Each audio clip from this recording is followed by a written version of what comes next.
नमस्कार, मैं the brilliant study centre से गौरव त्यागी और हमारा चल रहा है क्लास 10th का साइंस। तो हमारा चैप्टर नंबर 2 चल रहा है और इसमें इस टाइम हम मिडल ऑफ द चैप्टर है। तो बच्चे के कहने पर हम बीच में से चैप्टर को ले रहे हैं। तो मैं कुछ स्क्रीन शेयर करता हूँ, साइड में चैप्टर को लेके चलते हैं। शेयर फोटोज गैलरी चैप्टर, ठीक है। तो 2.2 से है, ठीक है। 2.2 ओके, दिखाई दे रही है सबको? हेलो, दिखाई दे रही है? ठीक है, तो यहीं से हमारा चलेगा 2.2। What do all the acid and the all the base, ठीक है, इन द कॉमन, कि सारे एसिड या सारे बेस में क्या कॉमन होता है। ओके, तो in this section we have see that all the acid is the similar the chemical properties, ठीक है, lead in the similarity property. We say in activity 2.3 that all acid generate hydrogen gas, ठीक है, on the reacting with the metal and the hydrogen seems to be the common to all the acid. कहने का मतलब क्या है कि हम इतना जानते हैं कि जितने भी एसिड्स होते हैं जनरली उसमें से हाइड्रोजन गैस रिलीज होती है। क्लियर है? तो हाइड्रोजन गैस मीन्स क्या है, इस चीज को जरा समझो। हाइड्रोजन गैस का मीन्स होता है हाइड्रोजन आयंस। क्या होता है हाइड्रोजन गैस का मीन्स? हाइड्रोजन आयंस, ठीक है। तो क्या सभी एसिड में से हाइड्रोजन आयन रिलीज होते हैं? तो यहाँ एक कॉमन क्वेश्चन हो गया कि जैसे हम बात करें भाई सभी एसिड या बेस में कॉमन क्या है। तो यहाँ पे एक क्वेश्चन है हमारा कि क्या सभी एसिड में से हाइड्रोजन आयन ही निकलते हैं? तो इसके लिए एक एक्टिविटी है हमारी 2.8।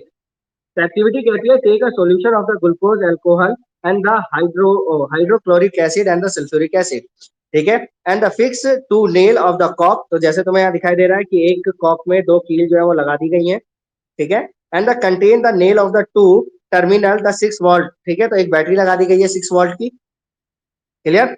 And the now the pour the dilute HCl, और इसके अंदर हमने क्या डाल दिया? हाइड्रोक्लोरिक एसिड डाल दिया बीकर के अंदर। अब हमने इसका स्विच ऑन करा, तो यहाँ पे हम देखते हैं कि हमारा जो बल्ब है वो ग्लो करने लगेगा। तो ग्लो क्यों कर रहा है? तो यहाँ पे रीजन पूछा गया है कि ग्लो क्यों कर रहा है। बता सकते हो ग्लो क्यों करेगा? कि अगर मैंने उसमें HCl डाला है तो हमारा बल्ब ग्लो क्यों करेगा? करंट पास होगा। करंट क्यों पास होगा? हाँ बिल्कुल, बस यही ध्यान रखना है आपको। करंट केवल इसीलिए पास हुआ क्योंकि उसके अंदर हाइड्रोजन आयन थे। क्लियर? अगर उसके अंदर हाइड्रोजन आयन नहीं होंगे तो करंट पास नहीं करेगा, जैसा कि आगे लिखा हुआ है कि the bulb will be the start the glowing,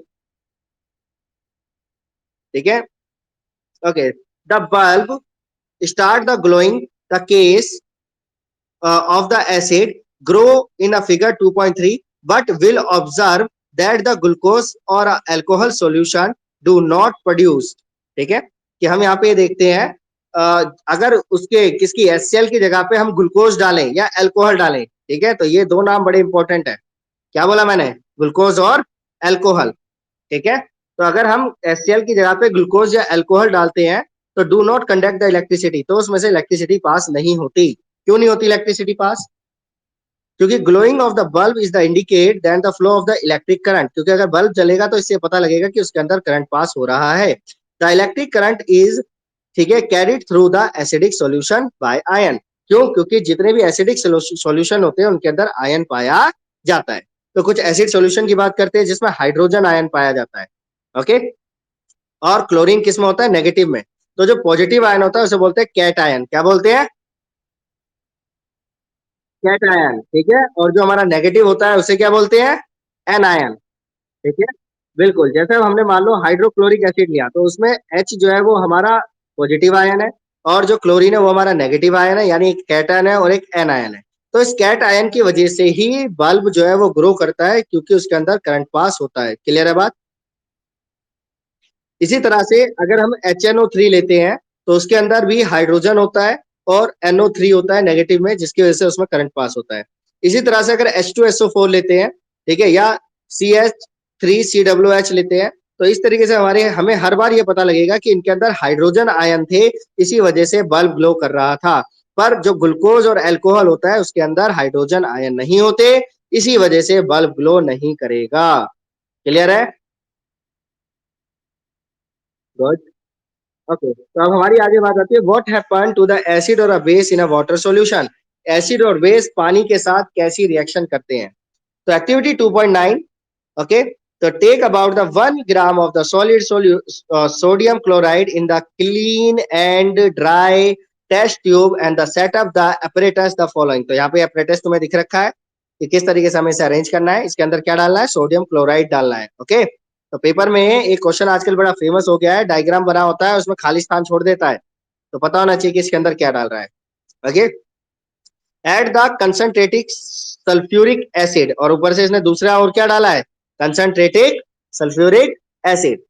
ठीक है, तो आपको दिख रहा है कि एक इसमें एसिड है और एक इसमें बेस है। ओके, तो अब क्या बनेगा? तो what do you be observe, तो आप क्या देखते हैं? तो there gas coming out of the delivered tube, तो इसके अंदर से एक गैस निकल के आएगी। ओके, अब पता कैसे लगे वो गैस कैसी है? तो test the gas is evolve the successfully when the dry and the blue litmus paper, तो हम उसके सामने एक ब्लू लिटमस पेपर लेकर जाएंगे, तो हम देखेंगे ब्लू लिटमस पेपर रेड हो गया, तो इसका मतलब उसमें कौन सी गैस रिलीज हो रही है? अगर हमारा ब्लू लिटमस पेपर रेड हो गया तो कौन सी गैस रिलीज हो रही है? हाँ जी, उसमें से हाइड्रोजन आयन यानी कि हाइड्रोजन गैस रिलीज हो रही है। क्लियर? क्योंकि इसके अंदर एक एसिडिक गैस रिलीज हो रही है। डन। तो इन द केस, ठीक है, does the litmus paper in the change a colour, तो now the basis the above the activity do you infer about the acidic character in a dry HCl gas and HCl solution. ठीक है, okay, this experiment suggestion the hydrogen ion यानी HCl is the produce in the presence of water. तो कहने का मतलब क्या है कि इसके अंदर हाइड्रोजन आयन कब रिलीज हुए? जब ये डाइल्यूट फॉर्म में आया। किस फॉर्म में आया? डाइल्यूट फॉर्म में। ठीक है, अगर हम ड्राई HCl लेते हैं तो उसमें से हाइड्रोजन गैस नहीं निकलेगी, इसका मतलब उसके अंदर रिएक्शन नहीं होगा। तो जैसे ही हम HCl में वाटर को मिलाते हैं तो हमारा हाइड्रोनियम आयन, ठीक है, यानी कि वाटर, ठीक है, और ये जो वाटर है ये वाटर नहीं होता क्योंकि ये H3O हो जाता है, तो H3O को हाइड्रोनियम आयन बोलते हैं। क्या बोलते हैं? Hydronium ion. ठीक है, तो ये नाम याद रखना है बिल्कुल। ओके, तो hydrogen ion can not exist alone, क्योंकि हाइड्रोजन अकेला नहीं रह सकता। ये बात भी ध्यान रखनी है आपको, पेपर में आ सकती है, पूछेगा कि हाइड्रोजन अकेला एग्जिस्ट करता है, तो नहीं, but they exist after the coming with the water molecule, इसलिए वाटर मॉलिक्यूल के साथ कंबाइन हो जाता है और हाइड्रोनियम आयन बनाता है।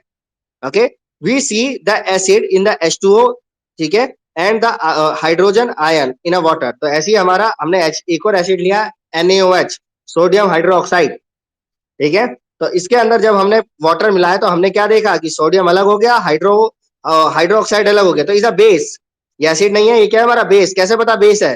क्योंकि इसके अंदर हाइड्रो ऑक्साइड गैस निकली। ओके, तो ये ध्यान रखना है कि वाटर के साथ जो एसिड होते हैं वो हाइड्रोजन गैस देते हैं, और वाटर के साथ जो हमारे बेस होते हैं वो कौन क्या बनाते हैं? हाइड्रो ऑक्साइड बनाते हैं। क्लियर है?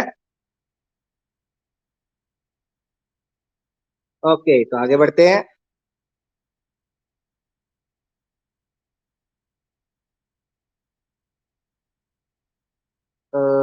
नेक्स्ट है हमारा this। ठीक है, तो यहाँ पे तुम्हें कुछ रिएक्शंस नजर आ रही हैं, जैसे KOH, फिर ब्रैकेट दे मतलब ऊपर H2O, फिर K, फिर OH। क्लियर है? तो ये जो रिएक्शन है ये पेपर में फिलिंदा ब्लैंक्स के तौर पे भी आ जाती है। तो इसमें फिलिंदा ब्लैंक्स कैसे बनता है कि ऊपर आगे रिएक्शन लिख देगा, फिलिंदा ब्लैंक्स छोड़ देगा। ठीक है, जैसे यहाँ पे K पे फिलिंदा ब्लैंक्स छोड़ सकता है, ठीक है, या नीचे OH फिलिंदा ब्लैंक्स छोड़ सकता है, पूछ सकता है कौन सी गैस रिलीज हो रही है, या यहाँ पे Mg भी लिख दिया, OH भी लिख दिया, पूछेगा बताइए कौन सा बेस है। तो इस टाइप का यहाँ पे क्वेश्चन बन जाता है, ये ध्यान रखना है। क्लियर है? ओके, तो यहाँ पे हम पढ़ते हैं कि base generate hydro oxide ions in a water, the basis which are the soluble in water is called alkalis. तो बेस जो होते हैं वो हाइड्रोनियम आयन देते हैं, और जो बेस पानी में घुल जाते हैं उसे अल्कलाइन बोला जाता है। क्या बोला जाता है? अल्कलाइज। याद रहेगा? तो नीचे एक आ जाता है आपका, डू यू नो, क्या आप जानते हैं कि all the basis do not dissolve in water, कि सारे बेसिस जो है पानी में घुलते नहीं है। An alkali is a base that does dissolve in water. They are the soapy to the touch, bitter and the corrosive. ठीक है, never test, ठीक है, or the touch them as they you cause harm. So which of these the base the table 2.1 are alkalis. ठीक है, तो यहाँ पे एक और तुम्हें नीचे एग्जांपल दे रखे हैं कुछ एल्कलाइज के कि acid plus base equal to salt और वाटर बनता है। तो ये तुम्हें बताया कि एसिड के साथ क्या रिएक्शन है। ओके, तो ये ध्यान तुम्हें रखना है कि अगर एल्कलाई वाटर मतलब कोई भी बेस वाटर में डिसॉल्व हो जाता है तो उसे क्या बोला जाता है, एल्कलाइज। क्लियर है। अगली एक्टिविटी आती है 2.10, पर इसमें बताने से पहले मेरा एक क्वेश्चन है कि एसिड में वाटर मिलाया जाता है या वाटर में एसिड मिलाया जाता है। नहीं पता। एसिड में वाटर मिलाया जाता है, बिल्कुल ठीक है। क्यों?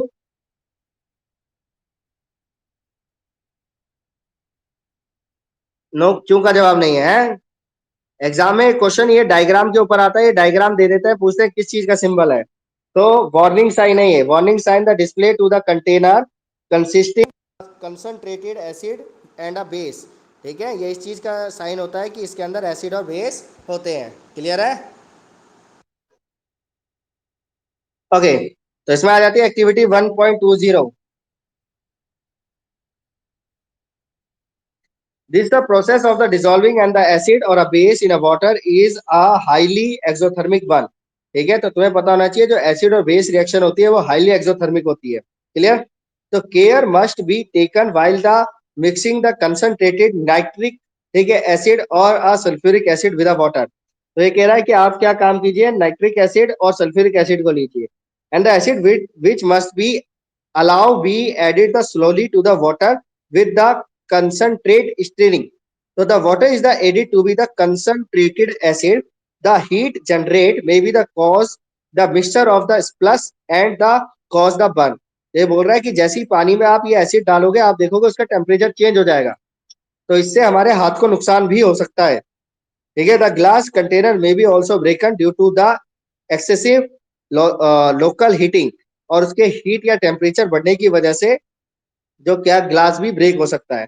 तो look out the warning sign, ठीक है, on the can of the concentrated sulphuric acid. ठीक है, तो ये जो साइन सामने दिखा रखा है ये हमें सल्फ्यूरिक एसिड की बोतल पे दिखाई देता है। ऑन द बोतल इज द सोडियम हाइड्रोक्साइड, तो ऐसी सोडियम हाइड्रोक्साइड पे भी ये सिंबल हमें दिखाई देता है। तो मिक्सिंग ऑफ द एसिड और a base with the water resulting the decrease in the concentration of ion. अब यहाँ पे ये मेन क्वेश्चन बनता है कि पानी मिलाने पे होता क्या है। तो पानी मिलाने पे उनकी कंसंट्रेशन कम हो जाती है। क्लियर। ये पेपर में आता है decrease the concentration, increase the concentration, nothing change, तो ऐसा क्वेश्चन आता है। तो ध्यान रखना है डिक्रीज द कंसंट्रेशन, ठीक है, acid and base mix with the water, याद रहेगा। पर यूनिट वॉल्यूम डिक्रीज हो जाता है, तो सच process is called the dilution. तो इस प्रोसेस को क्या बोला जाता है आपका, डाइल्यूशन। ठीक है, and the acid and base is the said to be diluted, तो इन्हें बोलते हैं डाइल्यूटेड एसिड या डाइल्यूट बेस। क्लियर है। ओके, अब जरा 1 मिनट होल्ड करो।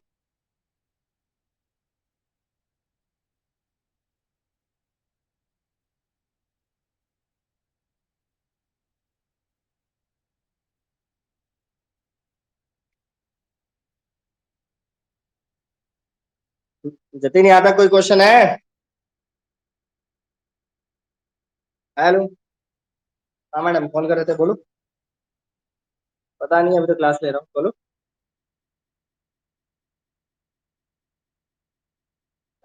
7 7 बजे तक आऊंगा। अभी क्लास ले रहा हूँ, 7 8 बजे तक आऊंगा। कितने बजे बनाएगी, 8 बजे तो बनाएगी कुछ। और क्या, अभी तो बना के रख दी।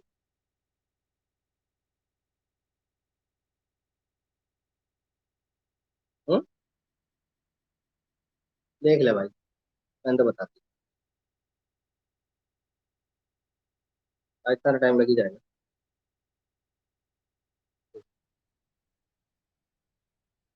कुछ और है तो बता।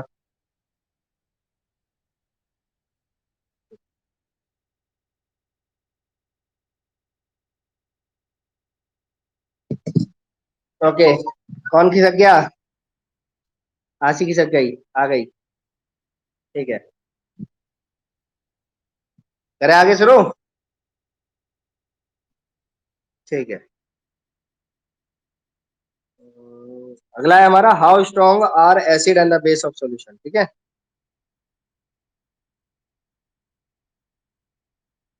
ओके, तो अगला हमारा टॉपिक आ जाता है आपका हाउ स्ट्रॉन्ग आर एसिड और बेस सॉल्यूशन, कि कौन से एसिड या बेस को हम स्ट्रॉन्ग एसिड या स्ट्रॉन्ग बेस, ठीक है, वीक एसिड या वीक बेस कहते हैं। क्लियर। तो इसको कहने के लिए यहाँ पे एक चीज हम इस्तेमाल करेंगे जिसे हम बोलते हैं पीएच पेपर। क्या बोलते हैं? PH paper. ओके, तो यहाँ से हमारी एक्टिविटी चलती है 2.3 से, ध्यान से पढ़ते जाओ। तो we know how the acid and base indicator can be use to be the discuss between, ठीक है, एक मिनट, हाँ, between and the acid and a base. We have also learned in the previous section about the dilution and the dilution and decrease in the concentration of the hydrogen and hydroxide ion in the solution. ठीक है, कि समय अभी अभी पढ़ा था कि अगर वाटर मिला देते हैं एसिड या बेस में तो उसके अंदर हाइड्रोजन या हाइड्रोक्साइड आयन की मात्रा कैसी हो जाती है? कम हो जाती है। ओके, तो कैन वी जज the how the strong give the acid and base is, तो हम कैसे पता लगाएं कि कोई एसिड या बेस जो है वो कितना स्ट्रॉन्ग है? तो we can do this by the making use of the universal indicator which is the mixture of the several indicator. The universal indicator show different colours at different concentration of the hydrogen ion in a solution. A scale for the measuring hydrogen ion concentration in a solution। तो हम ये जानते हैं कि एक scale ऐसा invent किया गया है जो कि ये बताता है कि हाइड्रोजन की मात्रा या हाइड्रो ऑक्साइड की मात्रा कितनी है। तो ऐसे स्केल को क्या बोलते हैं? तो ऐसे स्केल को बोलते हैं पीएच पेपर। क्या बोलते हैं? पीएच स्केल या पीएच पेपर। ठीक है, a scale is the measuring the hydrogen ion is concentrate in the solution। ठीक है, in the pH scale has been the developed। so when the pH, the stand for the P is the potence in a German, is the meaning the power। okay, on the pH scale will be the measuring the pH generally, ठीक है, from the 0 is a very acidic to the 14 very alkaline यानी very base। ठीक है, तो याद रखना है कि 0 पे मोस्टली हाईली एसिड होता है और 14 पे आपका हाईली बेस होता है। Okay, so pH should be thought of the simply as a number which is the indicate the acidic or a base nature of a solution। यानी कि एसिड बेस को पहचानने के लिए हम जनरली सिंपल स्केल से भी, यानी कि पीएच स्केल से ये बता सकते हैं कि कौन सा हाईली एसिड है और कौन सा हाईली बेस है। तो pH value increase the 7 to 14 is the represent of the hydroxide ion in the concentration is the solution it to be the increase the highly alkali, यानी 7 से ऊपर हाईली अल्कलाई होता है यानी बेस होता है। तो generally paper in impregnated with the universal indicator is used to be measuring of the pH। तो इसे जरा समझते हैं। नीचे एक पीएच स्केल तुम्हें नजर आ रहा होगा। इस पीएच में जब 0 से 7 तक चलते हैं तो एसिड की मात्रा या एसिड का कंसंट्रेशन डिक्रीज होता चला जाता है, पर जब 7 से 0 की ओर चलेंगे तो कंसंट्रेशन बढ़ता चला जाएगा। क्लियर है बात? यानी ये हाईली कंसंट्रेटिक होंगे, यानी कि हाईली एसिडिक होंगे, और जैसे जैसे हम 7 की ओर चलेंगे वो लो एसिडिक हो जाएंगे। ऐसी अगर 7 से आगे चलोगे तो ये हाईली बेस होते हैं। ठीक है, पर अगर 14 से 7 की ओर चलोगे, ठीक है, तो ये वीक बेस होते हैं। याद रहेगा?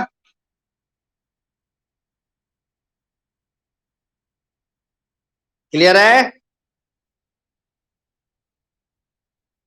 ओके, अगले पेज पे आ जाओ।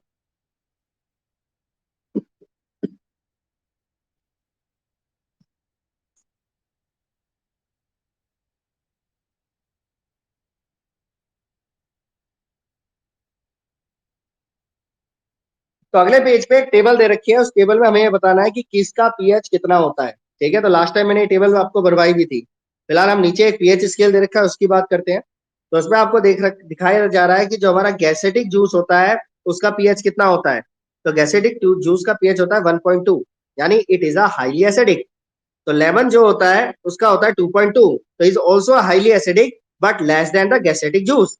अगर आपसे पूछा जाए कि गैसेटिक जूस का ज्यादा एसिडिक है या लेमन जूस ज्यादा एसिडिक है, तो आंसर क्या होगा? गलत जवाब। एसिडिक ज्यादा पूछा गया है, तो ज्यादा पूछा गया है, तो जिसका पीएच कम होगा वो ज्यादा एसिडिक होगा। तो इसका मतलब जो हमारा गैसेटिक जूस है वो ज्यादा एसिडिक है देन लेमन जूस। क्लियर? इसके बाद हमारा पीएच होता है 7। जैसे कि मैंने बताया 7 पे होता है न्यूट्रल। तो न्यूट्रल में हमारे पास वाटर, जो कि प्योर वाटर होता है, ब्लड, तो ये न्यूट्रल होते हैं। इसी तरह से एक होता है मिल्क ऑफ मैग्नीशिया, ठीक है, जिसका पीएच होता है 10। एक होता है सोडियम हाइड्रो ऑक्साइड सॉल्यूशन, जिसका पीएच होता है 14।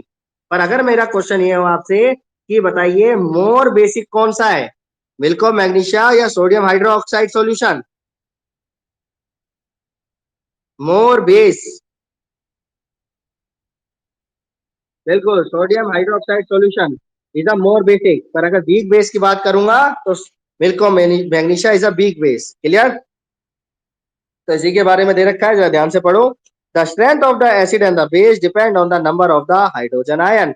कि कोई भी स्ट्रेंथ, मतलब ज्यादा स्ट्रेंथ है कम स्ट्रेंथ है, तो वो हाइड्रोजन आयन पे डिपेंड करती है या हाइड्रो ऑक्साइड आयन पे डिपेंड करती है।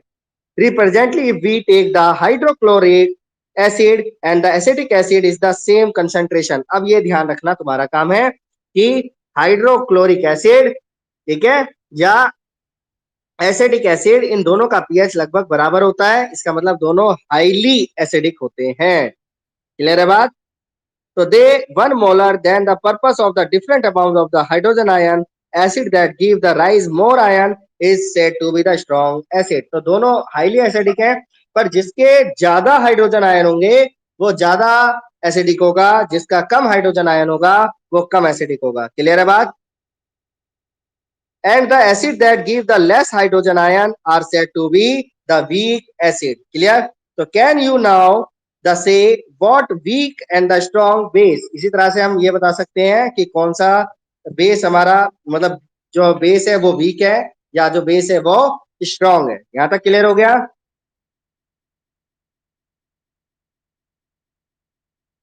जतिन क्लियर है?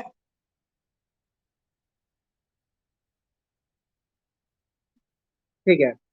तो आगे आता है हमारा important of the pH in everyday life, कि रोजाना की लाइफ में हमारे पीएच जो है वो किस तरीके से काम करता है। Are the plant and the animal the pH the sensitive? Our body work within the pH range in the 7 to 7.8। कि हमारी जो पूरी बॉडी है उसके अंदर जो नॉर्मल पीएच रहता है वो 7 से लेके 7.8 तक के बीच में रहता है। अगर इससे कम है तो एसिडिक है, इससे ज्यादा है तो बेसिक है।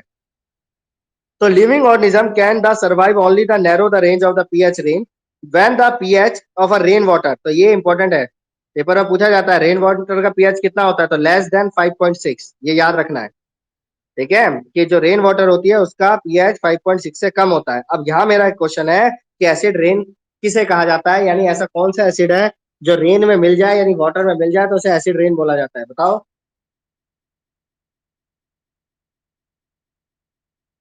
नहीं पता?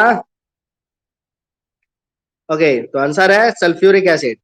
अगर सल्फ्यूरिक एसिड मिल जाता है वाटर के साथ तो उसे हम एसिड रेन बोलते हैं। क्लियर? तो when the acid rain flow into the water of river, ठीक है, जो एसिड रेन का पानी होता है अगर वो रिवर में मिल जाता है तो उसका भी पीएच कम हो जाता है, यानी वो भी कैसी हो जाती है, एसिडिक। तो several of the aquatic life such as the river become the difficult. तो पानी में रहने वाले जो जीव जंतु होते हैं उनकी लाइफ कैसी हो जाती है, मुश्किल। क्यों? क्योंकि पानी में ऑक्सीजन की मात्रा कम हो जाती है और एसिड की मात्रा बढ़ जाती है। क्लियर है यहाँ तक बात? ओके जी, तो आगे बढ़ते हैं।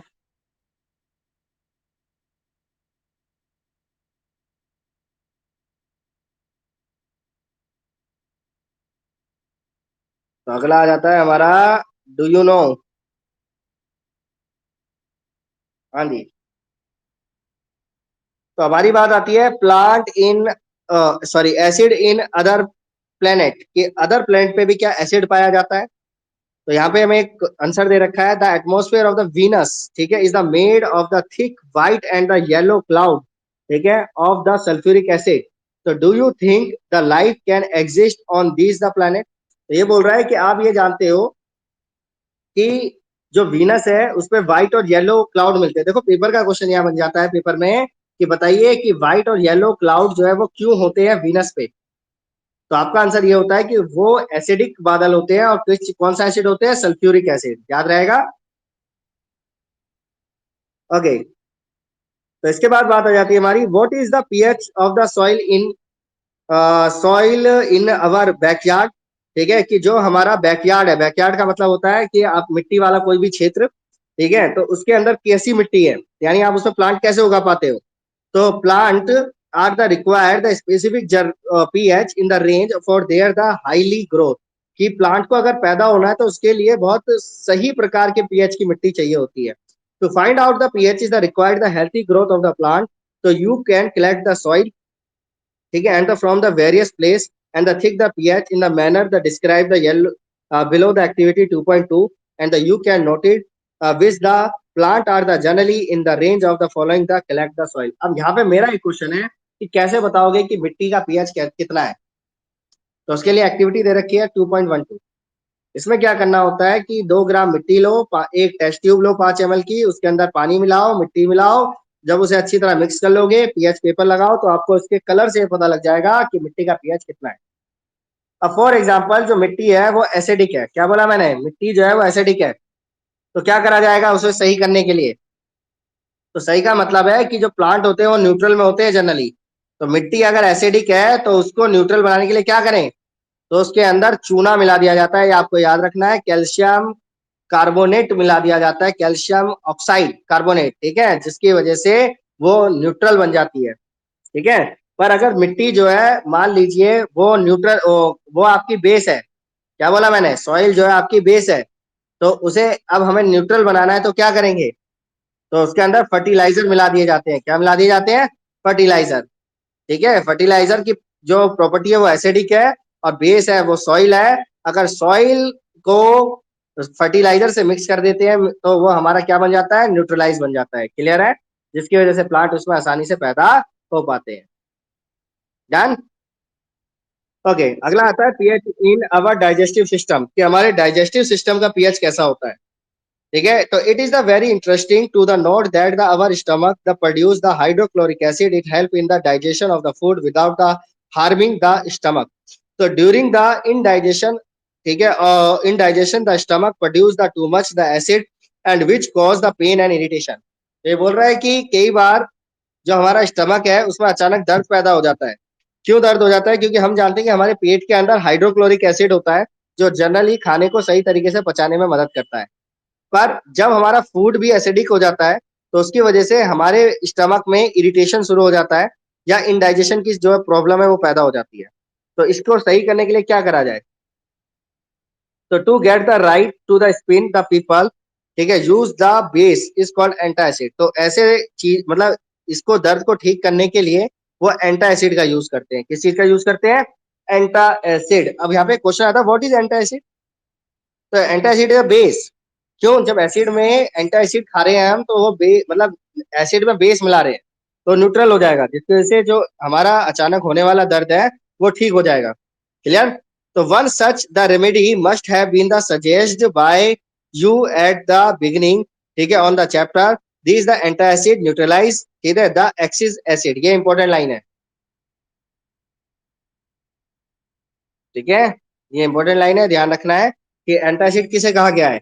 तो द एंटासिड न्यूट्रलाइज, ठीक है, एंटासिड न्यूट्रलाइज कर देता है एक्सिस एसिड को। तो मैग्नीशियम हाइड्रोक्साइड को या मिल्क और मैग्नीशिया को, ठीक है, क्या बोला जाता है, एंटासिड बोला जाता है, क्लियर है।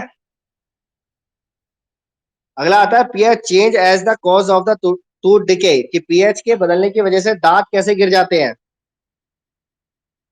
तो tooth decay start then the pH, ठीक है, of the mouth is the lower than the lower than the 5.5।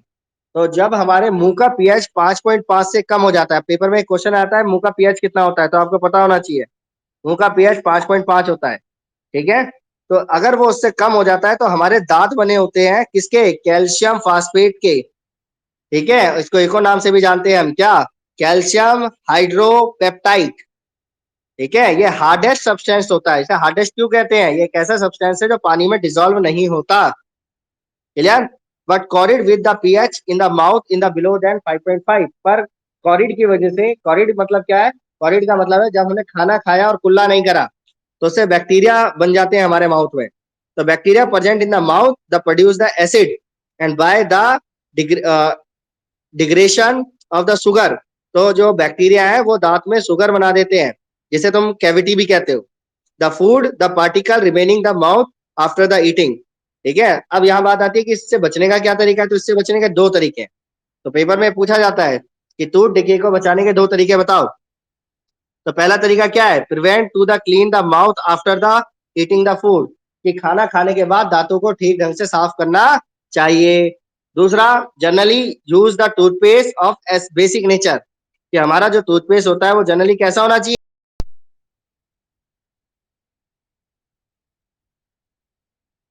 ठीक है, तो टूथ डिके तक हमारा हो गया। अब यहाँ से आगे बढ़ते हैं। क्लास कट हो गई थी, कोई बात नहीं है। एक मिनट, मिनट।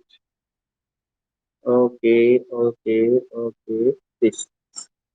ठीक है, तो अब हमारा टॉपिक ये चलता है, self defence bye animal and the plant.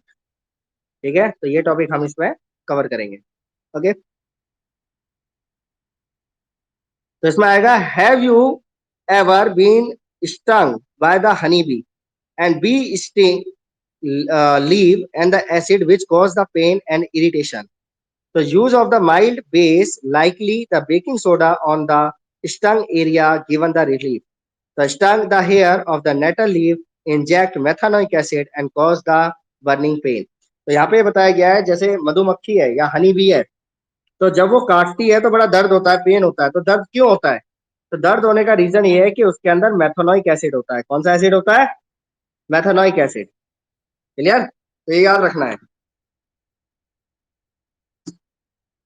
तो किसकी बात करी हमने, हनी बी की। तो इसी तरह से एक प्लांट होता है जिसका नाम होता है नेटल। ठीक है, क्या नाम होता है प्लांट का, नेटल।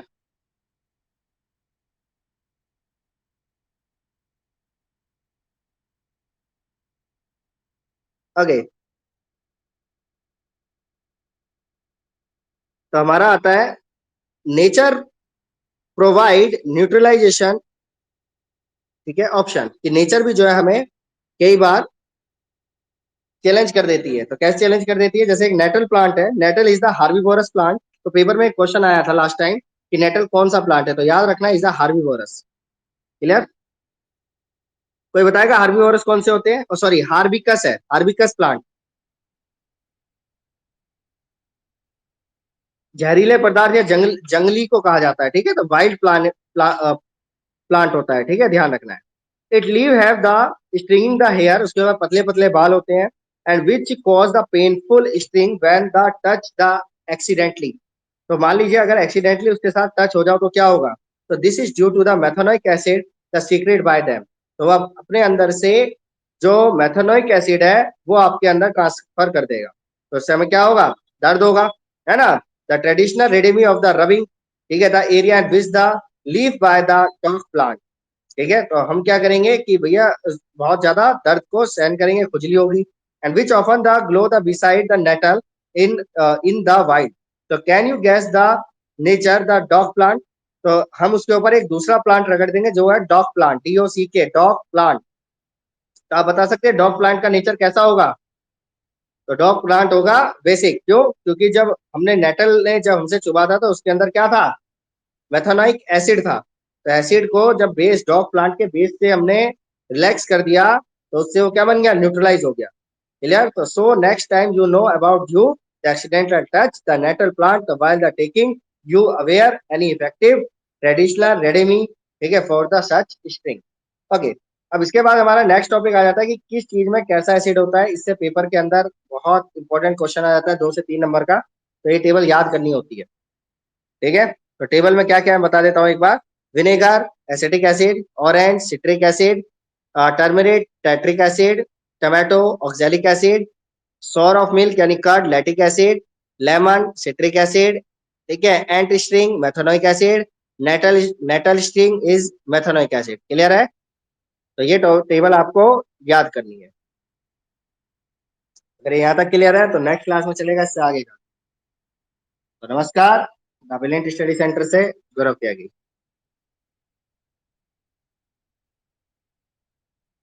ठीक है भाई, बालकोनी समझ आ गया यहाँ तक? बस तो एंड करो, बाय बाय, सायोनारा, फिर मिलेंगे, चलते चलते।